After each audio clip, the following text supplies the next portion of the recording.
Top sources tell Times Now that Russian vessel Aqua Titan has offloaded 30,000 tons of crude oil as of now through the MRPL pipeline at a speed of approximately 2,500 tons per hour. We have Neha on the broadcast with us. The total quantity of crude oil in all to be offloaded is about 96,000 tons, and work there being carried out at great speed.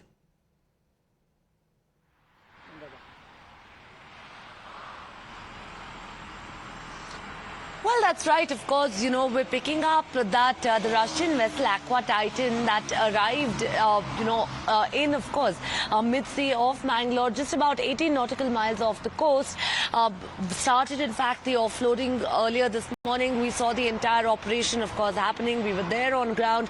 We're picking up that about 96,000, tons is what was expected to be offloaded in all. That's what the crude oil vessel had brought in. As of now, as of this evening, about 30,000 odd tons is what has been completed, essentially meaning that the operation would last for at least about 16 to 24 hours more, depending on the speed. While the normal offloading, of course, goes on at about 4,000 to 5,000 tons per hour, there seems to be a slight, of course, slowdown over here of 2,500 tons. But we're also being told that officials, of course, are working on ramping that up.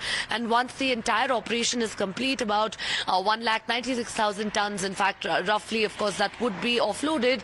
This would be bringing massive respite now to the country, especially when many countries are still, of course, struggling to be able to even get a few tons of crude oil at this point. Diplomatically, this, of course, has worked out wonderfully for the country.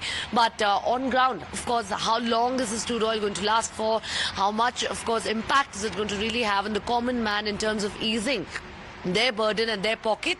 Something that we'll find out in the coming days. All right, Neha, thank you very much for getting us the details. We'll keep coming back to you for the latest. For the moment, a quick break.